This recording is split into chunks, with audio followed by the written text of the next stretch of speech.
엄마, 사람 좋은 것하고 같이 사는 건 다른 문제야. 딸이 그 말을 했을 때도 저는 끝까지 제 선택을 믿었습니다. 남편을 먼저 보내고 5해를 혼자 살다 보니 누군가와 다시 한 집에서 밥을 먹는다는 것만으로도 저는 충분하다고 생각했거든요. 그 사람은 말도 부드러웠고 처음 몇 달은 저한테 참 잘했습니다. 그래서 집안 분위기가 조금씩 이상해져도 저는 모른 척했습니다. 늦은 재혼이었고 괜히 제가 먼저 문제를 꺼내면 자식들 말이 맞아지는 것 같아 싫었습니다. 무엇보다 다시 혼자가 되는 게 무서웠습니다.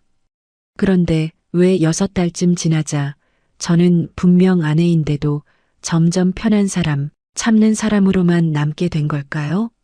시작 전 구독과 좋아요로 함께 해주시고 어느 지역에서 듣고 계신지 댓글로 한 번씩만 남겨주세요. 그곳에 행복이 닿길 바라겠습니다. 딸이 그 말을 꺼낼 때 저는 창밖을 보고 있었습니다. 엄마, 사람 좋은 것하고 같이 사는 건 다른 문제야. 말소리는 부드러웠지만 눈빛은 달랐습니다. 걱정이라기보다 간곡함에 가까운 얼굴이었습니다. 유나가 저한테 그런 눈을 하는 건 흔한 일이 아니었거든요. 저는 그걸 알면서도 창밖으로 시선을 돌렸습니다. 대답하기 싫어서가 아니라 대답을 하면 제 결심이 흔들릴 것 같아서였습니다. 그때 저는 이미 마음을 굳힌 뒤였습니다. 저는 정혜자입니다. 그 해에 67이었습니다. 첫 남편과는 40년을 살았습니다. 젊어서 만나 함께 늙은 사람이었으니 그분이 가신 뒤에 남은 집이 얼마나 낯설게 느껴지던지요. 가구도 그대로고 벽지도 그대로고 창문으로 들어오는 햇살도 그대로인데 딱 한 자리만 비어 있었습니다. 그 빈자리가 집 전체를 어딘가 기울어진 것처럼 만들더라고요. 저녁이 되면 밥을 차리고 혼자 먹고 혼자 설거지하고 혼자 불을 껐습니다. 그 고요함이 편안함이 아니라 무게로 느껴지기 시작한 게 언제부터였는지 정확히는 모르겠습니다. 그냥 어느 날부터 새벽에 자꾸 눈이 떠졌습니다. 아무 소리도 없는 집안에서 천장만 보다가 다시 눈을 감는 날들이 5해 동안 쌓였습니다. 성훈 씨를 처음 만난 건 구청 걷기 모임이었습니다. 동네 공원을 한 바퀴 도는 소박한 모임이었는데 거기서 그분이 우연히 제 옆에서 걷게 됐습니다. 처음엔 그냥 조용한 분이다 싶었습니다. 일흔이라고 하셨는데 인상이 없었습니다. 찡그리지도 않고 억지로 웃지도 않고 그냥 묵묵히 걸었습니다. 그게 이상하게 편했어요. 말이 많지 않아도 옆에 있는 게 불편하지 않은 사람이 있잖아요. 성훈 씨가 그런 분이었습니다. 쉬는 자리에서 제가 먼저 말을 걸었습니다. 무슨 얘기였는지 지금은 잘 기억이 안 납니다. 별것 아닌 얘기였을 거예요. 그런데 성훈 씨가 제 말이 끝날 때까지 가만히 듣고 있다가 짧게 받아줬습니다. 그게 좋았습니다. 요즘은 그게 쉬운 일이 아니잖아요. 나이 든 사람들끼리 모이면 서로 자기 얘기만 하기 바쁜데 이분은 달랐습니다. 아, 이 사람은 듣는 사람이구나 싶었습니다. 그 뒤로 같은 인문학 강좌를 신청하게 됐습니다. 수업이 끝나면 자연스럽게 차를 같이 마시게 됐고 어느 날은 저녁도 같이 먹게 됐습니다. 억지로 만든 관계가 아니라 그냥 흘러가다 보니 가까워진 사이였습니다. 성훈 씨는 전철을 오래전에 여인분이었습니다. 자녀가 아들 하나, 딸 하나 있다고 했습니다. 저도 제 얘기를 했습니다. 첫 남편 얘기도 하고 혼자 사는 얘기도 하고 그분은 그 얘기도 끝까지 들어줬습니다. 그러다 보니 마음이 기울었습니다. 딸 유나한테 처음 얘기를 꺼낸 날 유나는 잠시 아무 말도 안 했습니다. 그러다가 조심스럽게 물었습니다. 그분 자녀들은 만나봤어? 만나봤다고 했습니다. 아들 정우 씨는 반듯한 인상이었고 딸 수경 씨는 눈이 좀 예리한 편이었지만 상냥하게 인사를 했습니다. 저는 그 자리에서 크게 나쁜 느낌은 받지 못했습니다. 어색하긴 했지만 처음이니까 그렇겠지 싶었어요. 유나는 그 얘기를 듣고도 한동안 표정이 풀리지 않았습니다. 그러더니 그 말을 했습니다. 엄마, 사람 좋은 것하고 같이 사는 건 다른 문제야. 저는 그 말을 듣고도 결심을 바꾸지 않았습니다. 이번에는 다를 거라고 믿고 싶었습니다. 아니, 솔직히 말하면 다르기를 바랐습니다. 늦은 재혼이었고 남은 시간이 얼마인지 모르는 나이에 그래도 다시 한번 살아보고 싶다는 마음이 있었습니다. 다시 혼자가 되는 게 너무 무서웠거든요. 그 무서움을 이겨내는 게 지혜인지 그냥 외로움에 지는 건지 그 경계를 그때는 잘 몰랐습니다. 혼인신고를 하던 날 성훈 씨가 말했습니다. 이제 늙어서 서로 기댈 사람이 생겼네요. 그 말이 참 따뜻하게 들렸습니다.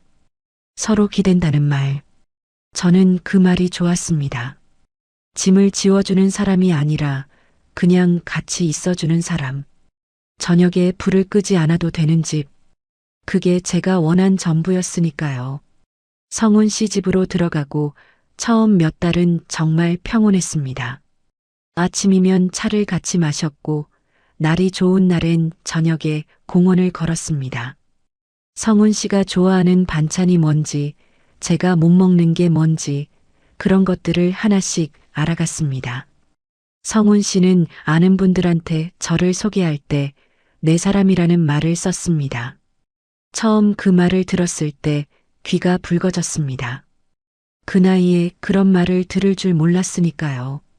부끄러우면서도 나쁘지 않았습니다. 딸 유나도 처음 몇 번 집에 왔다가는 조금 안심한 눈치를 보였습니다. 성훈 씨가 살뜰하게 챙겨줬거든요.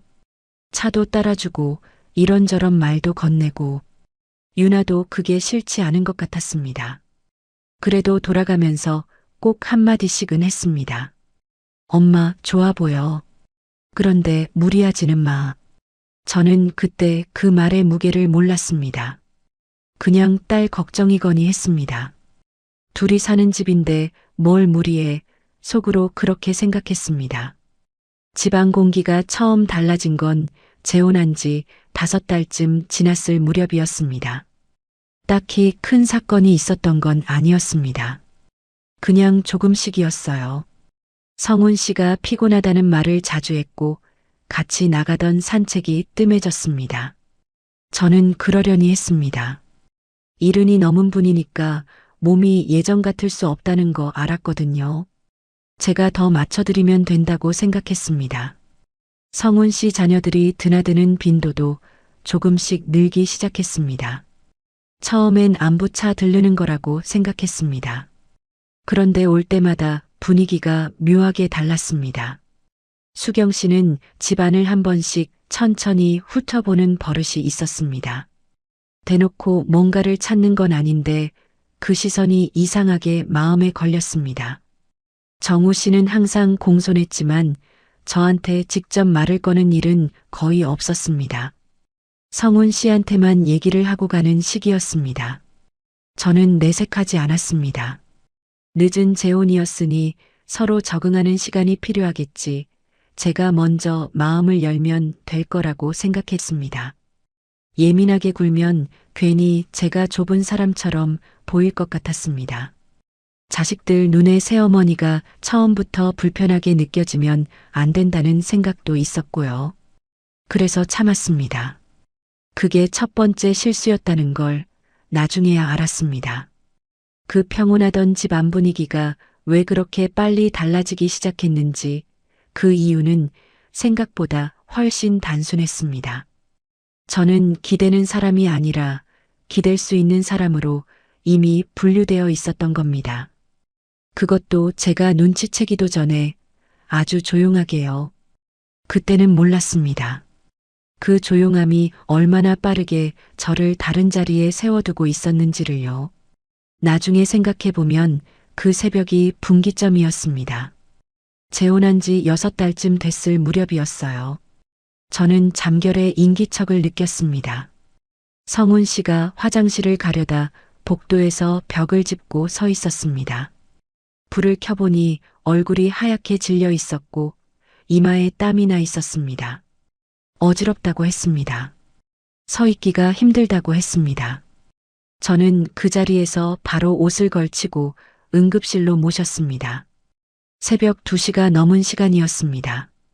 검사 결과는 다행히 큰 이상은 없다고 했습니다. 혈압이 갑자기 떨어진 거라고 며칠 안정을 취하면 된다고 했습니다. 저는 그 말을 듣고 나서야 숨을 제대로 쉬었습니다. 새벽 내내 응급실 의자에 앉아 있다가 날이 밝을 무렵에야 집으로 돌아왔습니다. 성훈 씨는 차 안에서 미안하다고 했습니다. 저는 괜찮다고 했습니다. 진심으로 괜찮았습니다. 그때까지는요. 문제는 그 다음부터였습니다. 그날 이후로 집안의 흐름이 달라지기 시작했습니다. 처음엔 아주 자연스럽게였습니다. 성훈 씨 건강이 걱정되니까 제가 좀 더 살피게 됐고 약 챙기는 것도 제가 맡게 됐습니다. 병원 예약도 제가 했고 식단도 의사 말대로 제가 조정했습니다. 성훈 씨는 원래 이런 것들을 스스로 잘 챙기는 분이 아니었거든요. 그러니 자연스럽게 제 몫이 됐습니다. 저는 그때 그게 아내로서 당연한 거라고 생각했습니다. 아픈 남편 옆에서 챙기는 게 싫었던 게 아니었습니다. 그런데 그 다음이 문제였어요. 성훈 씨 자녀들한테 연락이 갔습니다. 아마 성훈 씨가 직접 했거나 아니면 제가 드렸거나 어쨌든 그 일을 계기로 정우 씨와 수경 씨가 더 자주 드나들기 시작했습니다. 처음에 저는 당연하다고 생각했습니다. 아버지가 아프셨으니까요. 자식들이 와서 걱정하는 게 이상한 일이 아니잖아요. 그런데 이상한 건 올 때마다 걱정은 많이 하면서 정작 손이 가는 일은 자연스럽게 저한테 넘어오고 있다는 거였습니다. 처음에는 말이 공손했습니다. 어머니가 제일 잘 아시잖아요. 아버지 상태를. 맞는 말이었습니다. 옆에서 매일 보는 사람이 저였으니까요. 저는 그냥 그렇다고 했습니다. 아버지가 어머니 손을 제일 편하게 느끼세요. 그것도 맞는 말인 것 같았습니다. 성훈 씨가 저한테 의지하는 건 사실이었으니까요. 저는 또 그렇다고 했습니다. 병원 일정은 어머니가 제일 잘 챙기시니까요. 세 번째 말을 들었을 때 뭔가 이상하다는 느낌이 왔습니다. 말은 전부 칭찬처럼 들렸는데 그 칭찬이 반복될수록 저는 점점 거절하기 어려운 사람이 되어가고 있었습니다. 잘 안다고 했으니 챙겨야 하고 편하게 느끼신다고 했으니 곁에 있어야 하고 잘 챙긴다고 했으니 계속해야 하는 그런 구조가 만들어지고 있었습니다. 그때 딱 한 번이라도 제가 말했어야 했습니다. 그런데 저는 그러지 못했습니다. 늦은 재혼이었고 아픈 사람 앞에서 제 얘기를 꺼내는 게 너무 좁아 보이는 것 같았습니다. 자식들 입장에서 아버지가 아픈데 새어머니가 뭔가를 못하겠다고 하면 어떻게 보이겠냐는 생각도 들었습니다. 그러니까 저는 그냥 했습니다. 해야 하니까 했습니다. 그러다 어느 날 성훈 씨 정기 검진 날이었습니다. 저는 아침 일찍부터 준비를 했습니다. 전날 챙겨둔 서류도 있었고 의사한테 물어볼 것들도 메모해뒀습니다. 병원 주차도 제가 했고 접수도 제가 했습니다. 대기하는 동안 성훈 씨 옆에 앉아서 기다렸습니다. 그런데 진료실 앞에서 수경 씨가 나타났습니다. 저는 몰랐습니다. 온다는 말을 못 들었거든요. 수경 씨는 성훈 씨 옆에 서더니 자연스럽게 팔짱을 끼고 먼저 진료실로 들어갔습니다. 저도 따라 들어가려 하자 수경 씨가 문을 잡으며 말했습니다. 어머니는 잠깐만 밖에 계세요. 저희끼리 먼저 얘기 좀 할게요. 저는 그 자리에서 멈췄습니다. 뭐라고 해야 할지 몰랐습니다. 진료실 문이 제 앞에서 닫혔고 저는 복도 의자에 앉았습니다. 손에 들고 있던 메모 종이가 자꾸 구겨졌습니다. 한참 뒤에 두 분이 나오셨습니다. 수경 씨가 저한테 간단하게 상황을 전달해 줬습니다. 별건 아니라고, 다음 달에 한 번 더 오면 된다고. 그게 다였습니다. 제가 메모해둔 질문들은 꺼내지도 못했습니다. 집으로 돌아오는 차 안에서 저는 아무 말도 안 했습니다. 성훈 씨도 아무 말이 없었습니다. 이상하다는 말을 하지 않았습니다. 왜 그랬냐고도 묻지 않았습니다. 그냥 조용히 집에 들어갔습니다. 그날 저녁 저는 처음으로 이 집에서 제가 어떤 자리에 있는 건지를 생각했습니다. 남편 옆에 있는 것 같은데 정작 남편 일에서는 자꾸 한 발 뒤에 서 있는 느낌이었습니다. 챙기는 건 제가 하는데 결정하는 건 늘 다른 사람들이 하고 있었습니다. 그래도 저는 또 참았습니다. 한 번의 일로 너무 예민하게 반응하는 건 아닐까 싶었습니다. 수경 씨도 아버지가 걱정되는 마음이 있을 테니까요. 제가 너무 좁게 보는 건 아닐까 싶었습니다. 그렇게 스스로를 설득했습니다. 그런데 그 일이 한 번으로 끝나지 않았습니다. 비슷한 일이 반복됐습니다. 병원에서 뭔가 중요한 얘기가 오갈 때면 어김없이 수경 씨나 정우 씨가 먼저 나섰습니다. 그 자리에 저는 없거나 있어도 바깥에서 기다리는 시기였습니다. 처음엔 그냥 넘겼는데 두 번, 세 번 반복되다 보니 그게 우연이 아니라는 게 느껴졌습니다. 집안에서도 비슷했습니다. 성훈 씨 자녀들이 오면 얘기는 그들끼리 했습니다. 저는 차를 내오고 과일을 깎고 그러다 보면 어느새 그들만의 얘기 시간이 됐습니다. 저한테 말을 거는 건 어머니 고생 많으세요라든가 어머니 덕분에 아버지가 잘 계시는 것 같아요 정도였습니다. 그 말들이 고마움인지 아니면 계속 그렇게 해달라는 말인지 저는 점점 구분이 안 됐습니다. 성훈 씨는 어떠셨냐고요? 그분은 자녀들이 오면 표정이 밝아졌습니다. 그건 자연스러운 일이었습니다. 그런데 자녀들이 돌아가고 나면 다시 조용해지셨고 저한테 뭔가를 따로 얘기해 주시는 일은 없었습니다. 진료실에서 무슨 말이 오갔는지도 자녀들이랑 무슨 얘기를 했는지도 물어보면 대답은 하셨는데 먼저 공유해 주시는 일은 없었습니다. 저는 그게 성격이라고 생각했습니다. 원래 말수가 적은 분이니까요. 그런데 어느 날 저녁 성훈 씨 전화 통화를 우연히 들었습니다. 수경 씨랑 통화하시는 것 같았습니다. 제가 일부러 들으려 한 게 아니라 부엌에서 설거지를 하다가 소리가 들린 거였습니다. 성훈 씨가 이렇게 말하고 있었습니다. 혜자는 잘해주고 있어. 근데 그건 그거고 중요한 건 너희가 알아서 해야지. 저는 손을 멈췄습니다. 그 말이 무슨 뜻인지 정확히는 몰랐습니다. 그런데 뭔가 가슴 한편이 서늘해졌습니다. 잘해주고 있다는 말과 중요한 건 너희가 알아서 해야 한다는 말이 같은 문장 안에 있다는 게 이상했습니다. 저는 잘하고 있는 사람인데 정작 중요한 일에서는 빠져 있는 사람이라는 뜻처럼 들렸습니다. 그날 밤 저는 한동안 잠을 못 잤습니다. 억울한 건지 서운한 건지 아니면 제가 너무 예민하게 받아들이는 건지 구분이 안 됐습니다. 재혼한 지 이제 6달이었습니다. 아직 자리를 잡아가는 중이라고 조금만 더 기다리면 달라질 거라고 그렇게 스스로한테 말했습니다. 하지만 그날 이후로 저는 눈을 뜨기 시작했습니다. 그동안 당연하게 넘겼던 것들이 하나씩 달리 보이기 시작했습니다. 공손한 말 뒤에 있는 것들이, 걱정하는 얼굴 뒤에 있는 것들이. 저는 이 집에 아내로 들어왔는데 어느 순간부터 제 역할은 챙기는 것뿐이고 결정하는 자리에는 늘 다른 사람들이 있었습니다.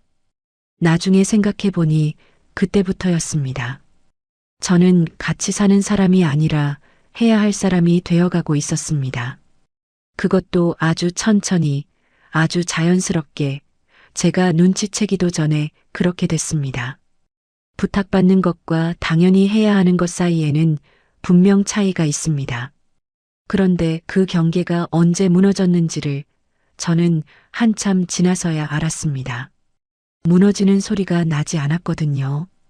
그냥 어느 날 보니까 이미 무너져 있었습니다. 왜 그때 저는 부탁받는 사람이 아니라 당연히 해야 하는 사람처럼 취급되기 시작했을까요? 그 답을 찾는데 저는 생각보다 훨씬 긴 시간이 걸렸습니다. 그 단체방을 보게 된 건 우연이었습니다. 성훈 씨 휴대폰이 식탁 위에 놓여 있었고 저는 그냥 지나치려 했습니다. 그런데 화면이 켜진 채로 알림이 떠 있었습니다. 카카오톡 단체방 알림이었습니다. 방 이름이 보였습니다. 이성훈 가족이라고 적혀 있었습니다. 저는 그 자리에 멈췄습니다. 이성훈 가족. 저는 이성훈 씨 아내였습니다. 그런데 그 방에 제가 없다는 걸 그 알림 하나로 알았습니다. 손을 뻗지는 않았습니다. 남의 휴대폰을 들여다보는 건 제 방식이 아니었거든요. 그냥 그 이름만 보고 내려놨습니다. 그런데 그 방 이름이 그날 하루 종일 머릿속에서 떠나지 않았습니다. 이성훈 가족. 저는 그 가족이 아닌 건지 아니면 가족이긴 한데 그 방엔 필요 없는 사람인 건지 어느 쪽이든 답이 편하지 않았습니다. 저는 정혜자입니다. 그때 재혼한 지 7달째에 접어들고 있었습니다. 그 즈음 성훈 씨는 병원을 꽤 자주 가고 있었습니다. 처음 응급실 다녀온 이후로 정기 검진도 늘었고 이것저것 추가로 보는 검사도 생겼습니다. 저는 매번 같이 갔습니다. 접수도 하고 대기도 하고 이동도 도왔습니다. 병원 어느 건물 몇 층에 무슨 과가 있는지를 제가 성훈 씨보다 더 잘 알 정도가 됐습니다. 그 정도면 저는 분명히 이 사람 가장 가까이에 있는 사람이었습니다. 그런데 이상한 일이 그 무렵부터 더 뚜렷해졌습니다. 성훈 씨 상태에 대해 제일 많이 아는 사람은 저였습니다. 어젯밤에 잠을 잘 잤는지, 아침에 식욕이 어땠는지, 약을 먹고 나서 얼굴색이 어떤지 그런 것들을 매일 보는 사람이 저였으니까요. 그런데 막상 주치의 설명이 있는 날이면 그 자리에 제가 없었습니다. 검사 결과 얘기가 나오는 자리에도 제가 없었습니다. 향후 치료 방향을 의논하는 자리에도 마찬가지였습니다. 처음엔 그냥 제가 먼저 양보한 것처럼 됐습니다. 자녀들이 오면 당연히 그분들이 들어가야 한다고 생각했습니다. 저는 아직 이 가족 안에서 자리를 만들어가는 중이니까 제가 조금 뒤로 물러서는 게 맞다고 생각했습니다. 그게 어른스러운 거라고 그렇게 스스로를 다독였습니다. 그런데 그 양보가 반복되면서 어느 순간 당연한 것처럼 굳어졌습니다. 결정적인 날이 있었습니다. 그날도 병원이었습니다. 성훈 씨 검사 결과를 듣는 날이었고 저는 아침부터 같이 갔습니다. 대기실에서 1시간을 기다렸고 드디어 차례가 됐을 때 상담실 문이 열렸습니다. 저도 당연히 들어가려고 일어섰습니다. 그런데 간호사가 먼저 말했습니다. 가족분들 먼저 들어가셨어요. 저는 영문을 몰랐습니다. 아까까지 대기실에 저밖에 없었거든요. 그런데 돌아보니 어느새 수경 씨가 와 있었고 정우 씨도 와 있었습니다. 언제 온 건지 몰랐습니다. 제가 화장실을 다녀온 사이였는지 아니면 제가 다른 생각을 하고 있던 사이였는지 저는 그 자리에서 다시 앉았습니다. 잠시 뒤 상담실 문이 열리고 수경 씨가 나왔습니다. 저를 보더니 별 표정 없이 말했습니다. 어머니는 조금만 밖에서 계세요. 복잡한 얘기라서요. 복잡한 얘기. 저는 그 말을 듣는 순간 숨이 잠깐 막혔습니다.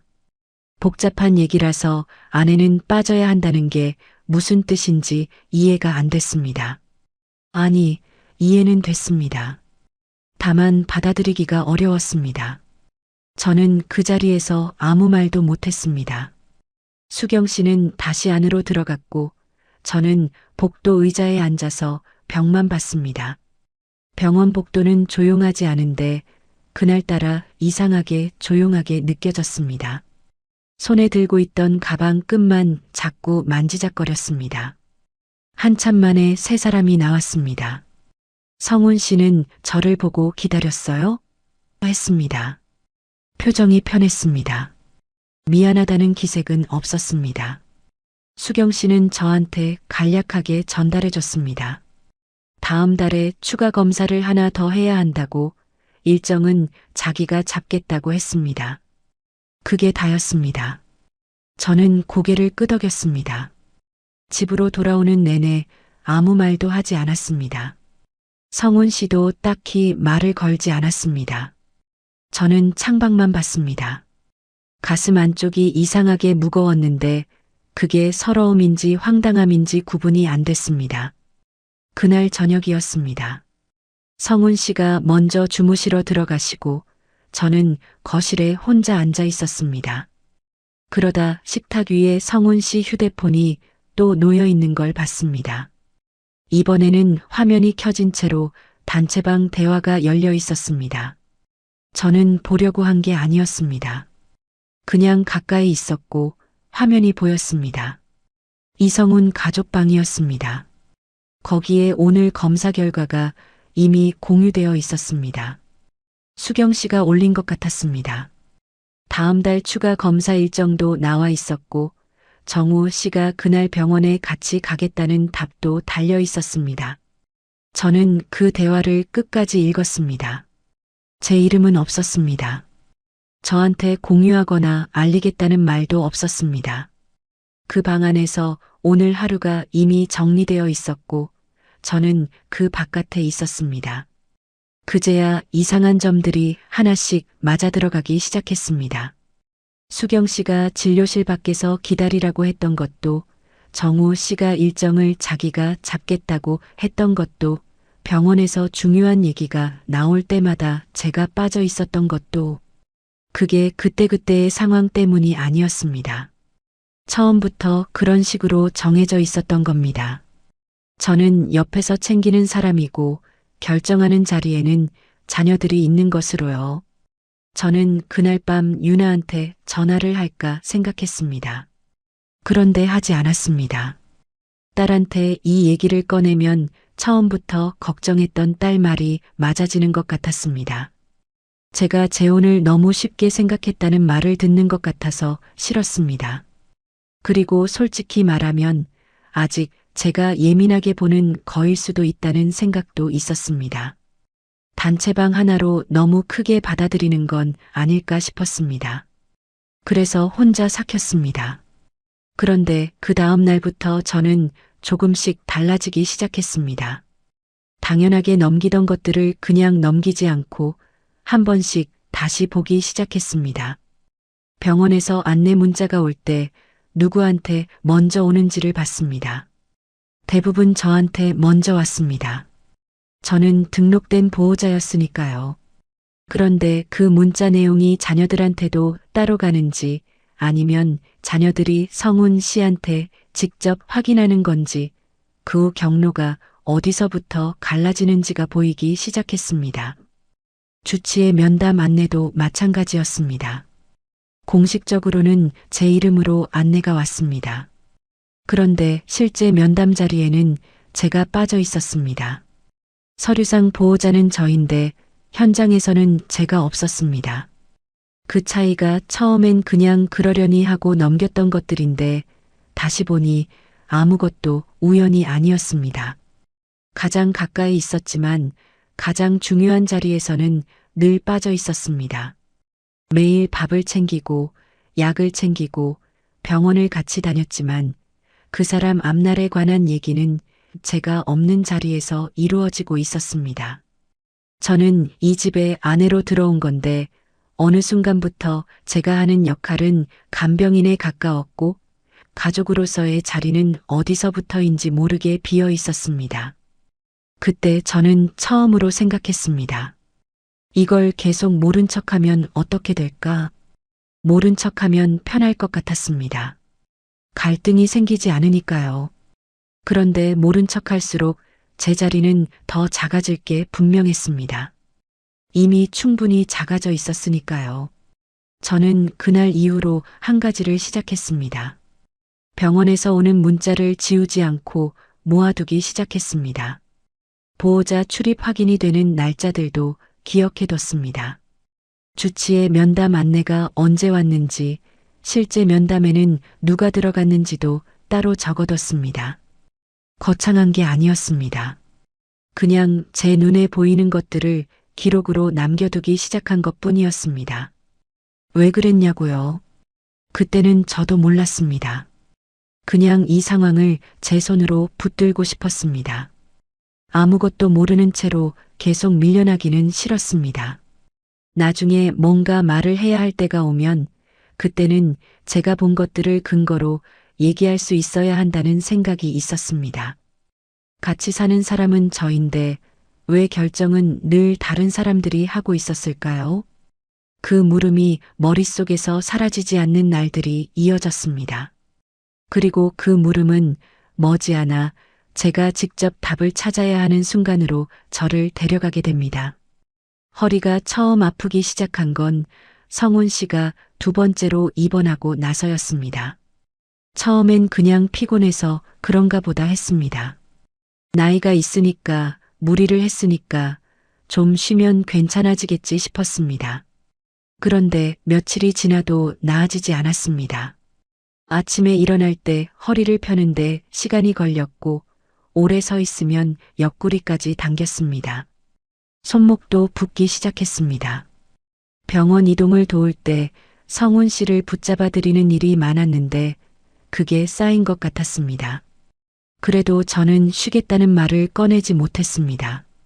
꺼낼 수가 없었습니다. 저는 정혜자입니다. 그때 재혼한 지 8달이 넘어가고 있었고 성훈 씨는 두 번째 입원 중이었습니다. 첫 번째 입원은 짧게 끝났는데 이번엔 달랐습니다. 검사 결과가 좋지 않다고 했고 며칠 더 지켜봐야 한다는 말이 나왔습니다. 저는 거의 집에 못 들어갔습니다. 아침에 잠깐 들러서 옷을 갈아입고 다시 병원으로 가는 날이 이어졌습니다. 씻고 나오면서 거울을 봤는데 얼굴이 낯설었습니다. 제 얼굴인데 제 얼굴 같지 않았습니다. 눈밑이 거무스름했고 볼이 빠져 있었습니다. 그 얼굴을 보면서도 저는 그냥 병원으로 갔습니다. 병실을 지키는 건 대부분 저였습니다. 정우 씨는 회사 때문에 바쁘다고 했습니다. 낮에 잠깐 들르고 저녁엔 일찍 나갔습니다. 수경 씨는 아이들이 있다고 했습니다. 오전에 한 번, 오후에 한 번, 그렇게 얼굴만 비추고 갔습니다. 저는 그 사이 시간을 전부 채웠습니다. 식사를 챙기고 의사가 올 때 옆에 있었고 밤에 상태가 달라지면 간호사를 불렀습니다. 그 자체가 싫었던 건 아니었습니다. 아픈 사람 곁에 있는 게 저한테 의미 없는 일이 아니었으니까요. 그런데 문제는 그게 당연하게 여겨진다는 것이었습니다. 감사하다는 말이 아니라 그래야 한다는 전제로 받아들여지고 있다는 게 느껴졌습니다. 수경 씨가 한 번은 이렇게 말했습니다. 이럴 때 옆에 있는 사람이 해줘야죠. 이럴 때 옆에 있는 사람. 그 말이 자꾸 머릿속에서 맴돌았습니다. 이럴 때 옆에 있는 사람이 해줘야 한다는 말은 결국 제가 그 사람이니까 제가 해야 한다는 말이었습니다. 달리 해석할 여지가 없었습니다. 정우 씨는 또 이렇게 말했습니다. 아버지가 어머니만 찾으시잖아요. 그 말도 맞았습니다. 성훈 씨는 제가 자리를 비우면 어디 갔냐고 물었습니다. 그게 저한테 의지한다는 뜻이기도 했지만 동시에 제가 자리를 비울 수 없다는 뜻이기도 했습니다. 저는 그 사이에 끼어 있었습니다. 아픈 남편이 찾는 사람이라는 것과 그러니까 자리를 지켜야 한다는 것 사이에서요. 어느 날 저는 조심스럽게 말을 꺼냈습니다. 허리가 좀 안 좋아서요. 며칠은 제가 좀 쉬어야 할 것 같아요. 수경 씨가 바로 받았습니다. 조금만 더 버티면 되잖아요. 아버지 상태가 안정되면 그때 쉬세요. 조금만 더. 저는 그 말을 들으면서 입을 다물었습니다. 조금만 더라는 말이 얼마나 긴 시간을 의미하는지는 그 말을 하는 사람은 모릅니다. 당하는 사람만 압니다. 저는 그 조금만 더를 이미 몇 달째 하고 있었는데 끝이 어딘지 보이지 않았습니다. 성훈 씨도 달라져 있었습니다. 처음 입원했을 때는 미안하다는 말을 했습니다. 고생시켜서 미안하다고, 덕분에 잘 쉬고 있다고. 그런데 입원이 길어지면서 그 말이 줄었습니다. 고맙다는 말도 줄었습니다. 대신 다른 말들이 늘었습니다. 오늘 죽이 좀 달랐어요. 베개 높이가 맞지 않아요. 어제는 왜 이렇게 늦게 왔어요. 불편하다는 말, 아쉽다는 말, 늦었다는 말. 그런 말들이 하나씩 늘었습니다. 저는 그 말들을 들을 때마다 더 잘 해드려야겠다고 생각했습니다. 부족한 게 있으니까 저러시는 거라고, 아프면 예민해질 수 있다고, 그렇게 받아들이려고 했습니다. 그런데 어느 순간부터 그게 너무 힘들었습니다. 몸이 힘든 것보다 이상하게 마음이 더 무거웠습니다. 뭘 해도 부족한 것 같고, 뭘 해도 당연한 것처럼 여겨지는 느낌이 쌓이면서 저는 처음으로 이런 생각을 했습니다. 내가 이 집에 아내로 들어온 건지, 아니면 그냥 가장 편한 사람으로 들어온 건지. 그 생각이 처음 든 날, 저는 병원 화장실에서 거울을 봤습니다. 수도꼭지를 틀고 손을 씻으면서 제 눈을 봤는데 눈빛이 꺼져 있었습니다. 빛이 없었습니다. 저도 모르게 그 자리에 한동안 서 있었습니다. 손을 다 씻었는데도 수도꼭지를 잠그지 못하고 그냥 멍하니 서 있었습니다. 목이 잠길 것 같았습니다. 울고 싶었는데 눈물이 나오지 않았습니다. 그게 더 이상했습니다. 그 정도로 지쳐 있었는데 울 기운도 없었습니다. 그날 저녁 유나한테서 전화가 왔습니다. 엄마, 요즘 어때? 목소리가 왜 그래? 저는 괜찮다고 했습니다. 조금 피곤하다고만 했습니다. 유나는 한동안 말이 없다가 조심스럽게 물었습니다. 거기 사람들이 좀 도와줘? 저는 잠깐 망설였습니다. 그리고 또 괜찮다고 했습니다. 다들 바쁜 거라고, 제가 좀 더 하면 된다고. 전화를 끊고 나서 손이 떨렸습니다. 괜찮다는 말을 이렇게 많이 한 게 언제였나 싶었습니다. 괜찮지 않은데 괜찮다고 하는 말이 반복될수록 더 무거워진다는 걸 그때 알았습니다. 그 무렵 수경 씨와 작은 충돌이 있었습니다. 성훈 씨 식사 문제였습니다. 의사가 짜지 않게 드셔야 한다고 했는데 수경 씨가 바깥에서 사온 음식이 간이 세 보였습니다. 저는 조심스럽게 말을 했습니다. 병원에서 주의하라고 했으니 이런 건 좀 자제하는 게 좋지 않겠냐고요. 수경 씨는 잠깐 저를 봤습니다. 그리고 성훈 씨한테 말했습니다. 아버지, 드시고 싶으시면 조금만 드세요. 저한테 한 말이 아니었습니다. 제 말을 무시한 게 아니라 아예 없는 말로 만들어버린 것이었습니다. 성훈 씨는 수경 씨가 가져온 음식을 드셨습니다. 저는 그 자리에서 아무 말도 하지 않았습니다. 병실 창밖을 봤습니다. 그 순간 느낀 건 화가 아니었습니다. 허탈함이었습니다. 저는 매일 이 사람 곁에 있고 매일 이 사람 상태를 살피는데 정작 제 말은 이 공간에서 무게가 없었습니다. 말을 해도 닿지 않는 느낌, 있는데 없는 사람 같은 느낌. 그게 그때 제가 느낀 것이었습니다. 그날 밤 저는 병실 밖 복도 의자에 앉아 있었습니다. 성훈 씨가 주무시는 동안 잠깐 나온 것이었습니다. 복도는 조용했습니다. 저는 핸드폰을 꺼내 그동안 모아둔 것들을 다시 봤습니다. 병원 문자들, 보호자 출입 날짜들, 면담 안내 기록들. 처음엔 그냥 기억해 두려고 모아둔 것들이었는데 다시 보니 거기에 흐름이 있었습니다. 면담 안내는 저한테 왔는데 실제 면담에는 제가 없었습니다. 보호자로 등록된 건 저인데 병원 안에서 보호자 역할을 하는 건 수경 씨와 정우 씨였습니다. 서류와 현실이 다르게 돌아가고 있었습니다. 저는 그 기록들을 보면서 처음으로 분명하게 생각했습니다. 이건 제가 예민한 게 아니었습니다. 이건 처음부터 설계되어 있던 구조였습니다. 저는 몸으로 옆에 있고 결정은 다른 사람들이 하는 구조. 저를 붙잡아 두는 것과 저를 밀어내는 것이 동시에 일어나고 있었습니다. 붙잡아 두는 이유는 간단했습니다. 제가 하는 일이 필요했으니까요. 밀어내는 이유도 간단했습니다. 제가 결정하는 자리에 있으면 불편하니까요. 저는 그 밤에 한 가지를 결심했습니다. 더 이상 모른 척하지 않겠다고. 참는 것과 모르는 척하는 것은 다른 일이었습니다. 저는 지금까지 두 가지를 같이 하고 있었습니다.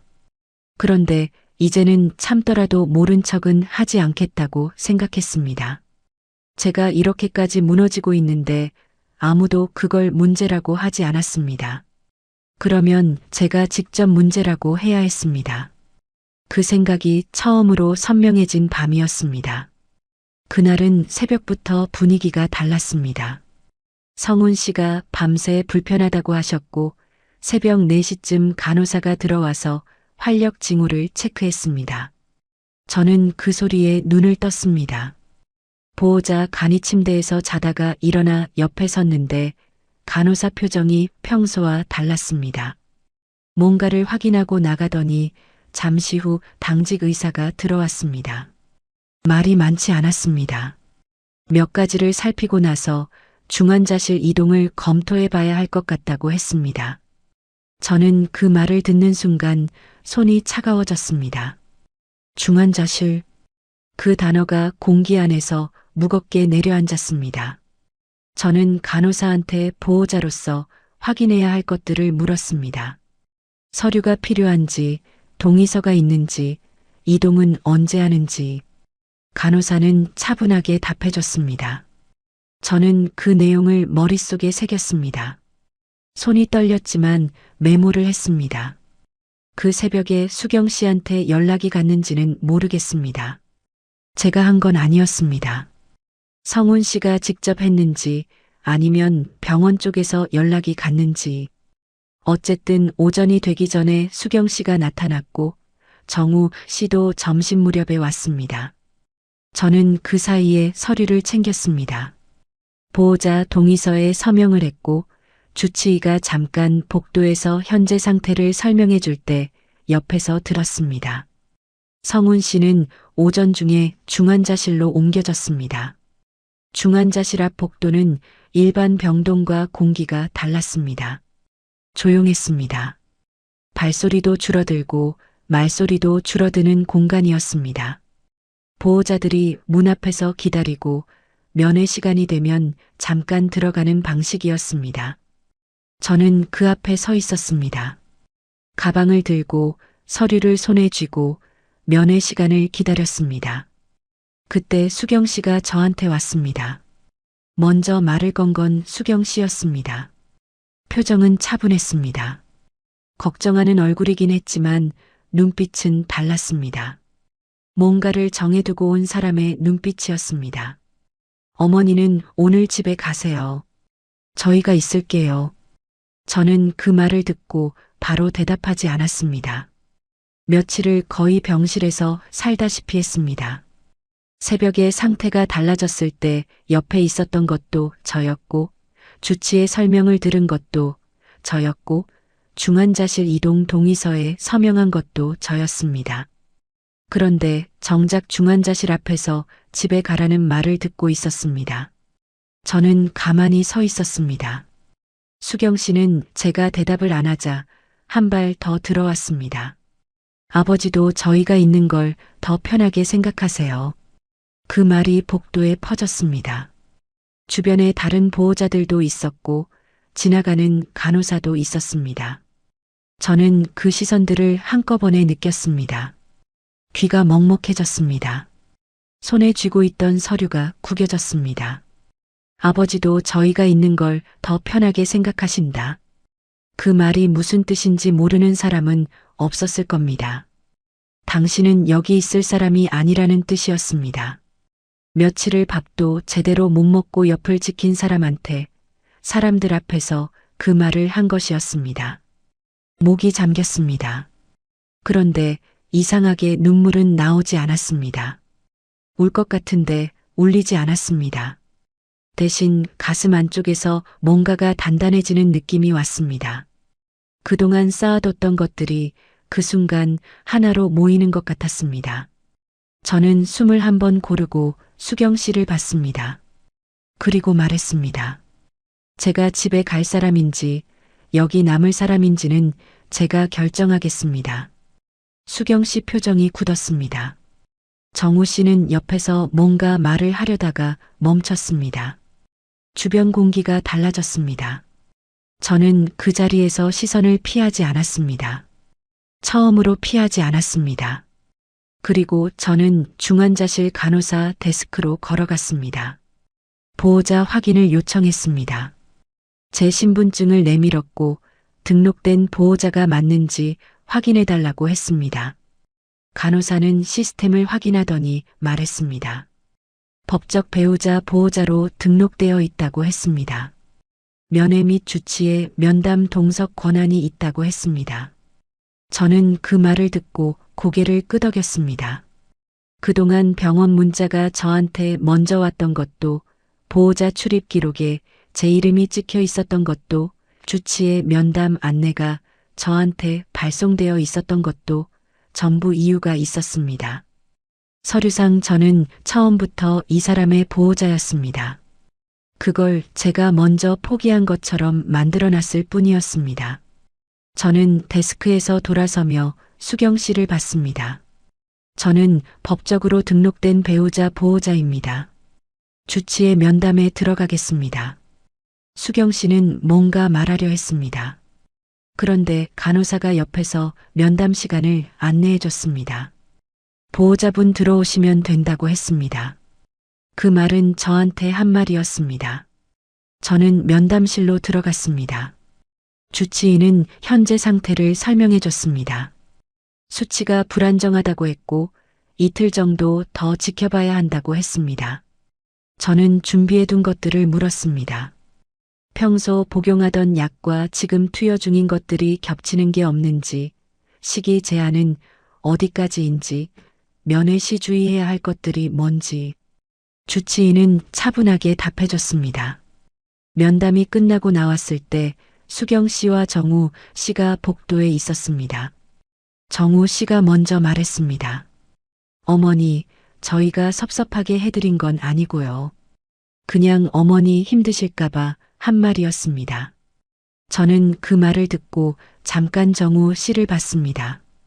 힘드실까봐. 며칠을 거의 혼자 병실을 지키는 동안에는 힘드실까봐 라는 말이 없었습니다. 허리가 아프다고 했을 때도 조금만 더 버티면 된다는 말이 돌아왔습니다. 그런데 제가 면담실에 들어가고 나니 힘드실까봐라는 말이 나왔습니다. 저는 짧게 말했습니다. 앞으로 치료와 관련된 내용은 저도 같이 듣겠습니다. 그게 다였습니다. 더 길게 말하지 않았습니다. 따지지도 않았습니다. 그동안 있었던 일들을 하나씩 꺼내지 않았습니다. 그럴 자리가 아니었고 그럴 필요도 없었습니다. 제가 해야 할 말은 그 한 문장이었습니다. 수경 씨는 아무 말도 하지 않았습니다. 그날 이후 병원에서의 분위기가 달라졌습니다. 수경 씨가 먼저 나서는 일이 줄었습니다. 주치의 설명이 있을 때 저도 자리에 있었고 면회 시간에도 제가 들어갔습니다.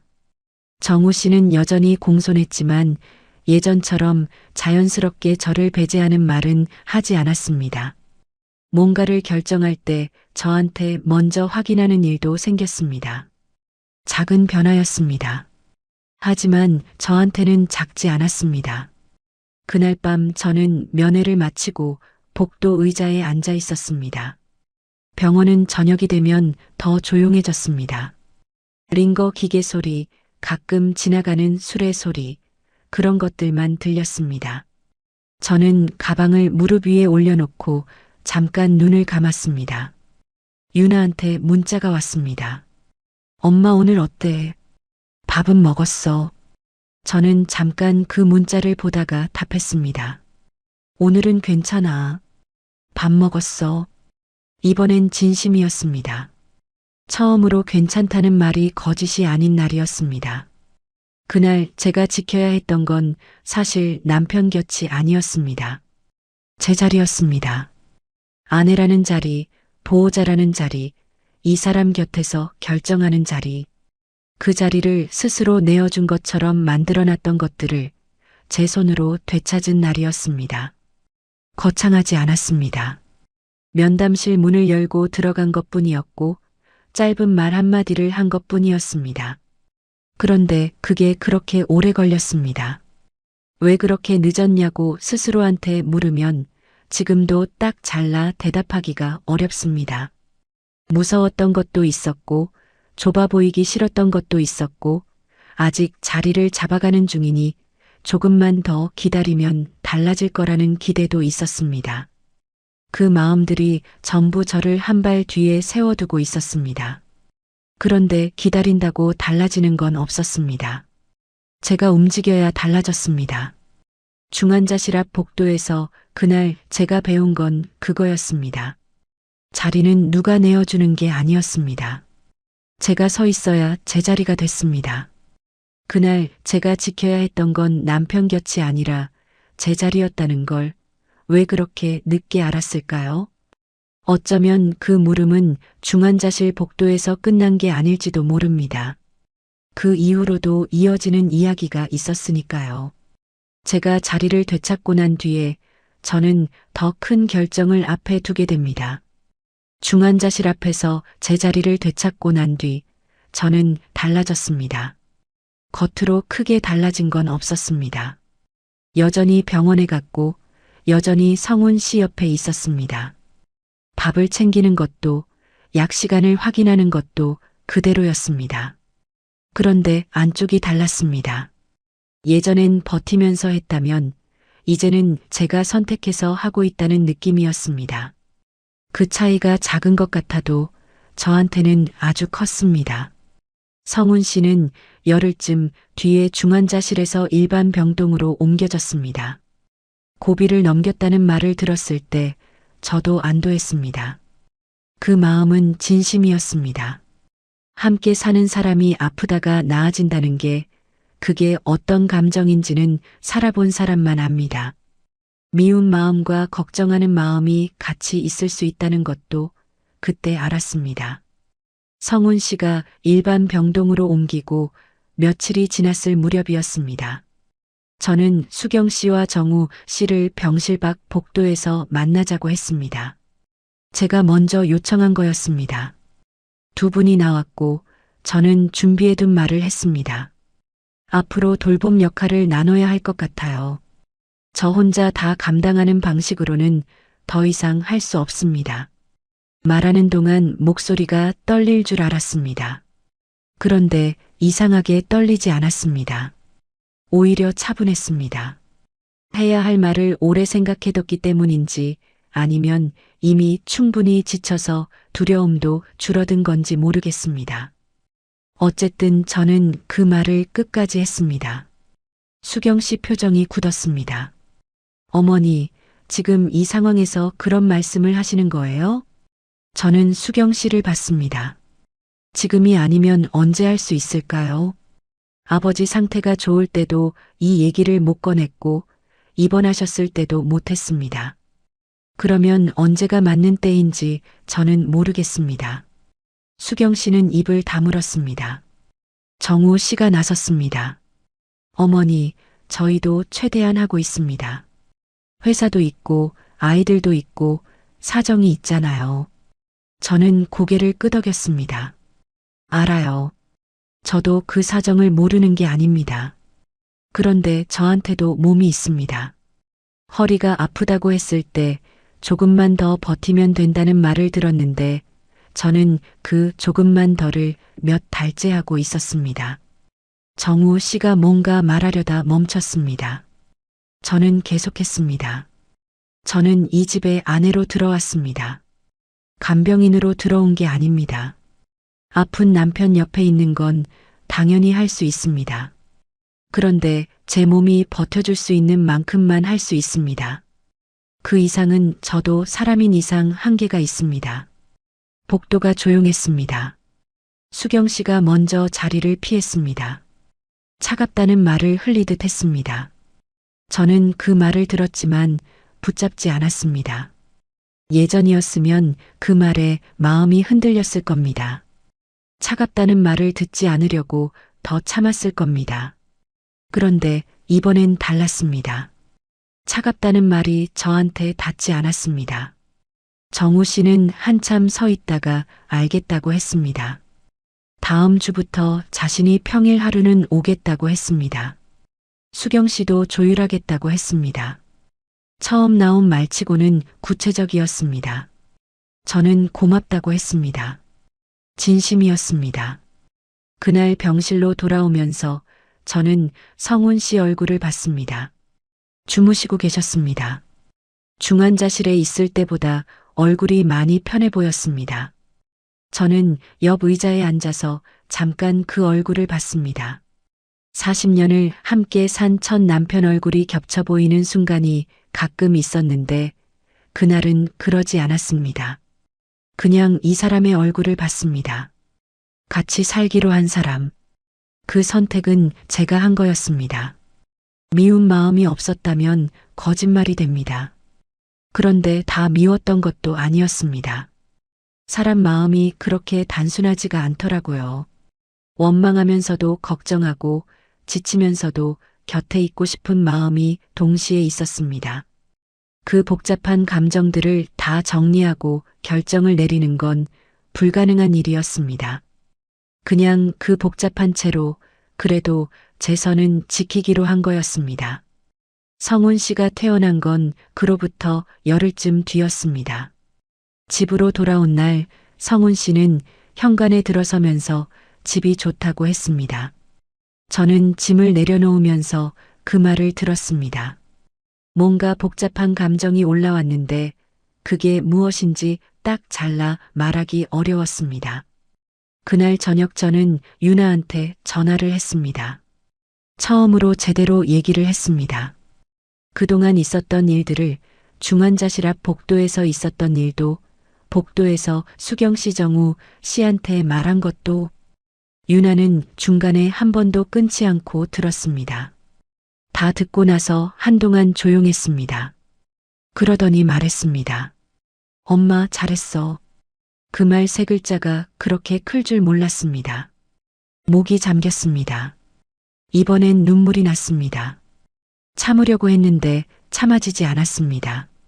저는 전화기를 들고 한참을 울었습니다. 유나는 아무 말 없이 옆에 있어줬습니다. 그게 고마웠습니다. 한참 뒤에 유나가 조심스럽게 물었습니다. 엄마 앞으로 어떻게 할 거야? 저는 잠깐 생각했습니다. 혼인관계를 바로 정리하겠다는 결심은 그때 없었습니다. 성급하게 내릴 결정이 아니었습니다. 그런데 한 가지는 분명했습니다. 더 이상 혼자 다 감당하는 방식으로는 살지 않을 거야. 유나는 알겠다고 했습니다. 필요하면 언제든 얘기하라고 했습니다. 저는 고맙다고 했습니다. 전화를 끊고 나서 저는 창밖을 봤습니다. 밤이었습니다. 아파트 불빛들이 하나씩 켜져 있었습니다. 저마다 저녁을 보내고 있는 집들이었습니다.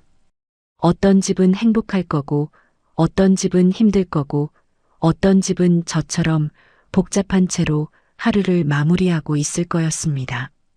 사람 사는 게 다 그런 거라는 생각이 들었습니다. 말끔하게 정리되는 이야기는 없었습니다.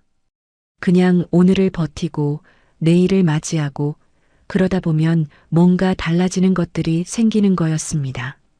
저는 그날 이후로 제 몸을 먼저 살피기 시작했습니다. 허리 치료를 받으러 병원을 갔습니다. 제 병원을 가는 게 이상하게 낯설었습니다. 성훈 씨 병원은 그렇게 많이 다녔으면서 정작 제 몸을 위해 병원을 가는 건 오랜만이었습니다. 의사가 많이 무리하셨다고 했습니다. 저는 그 말을 듣고 조용히 웃었습니다. 무리했다는 걸 누군가 말해주는 게 이상하게 위로가 됐습니다.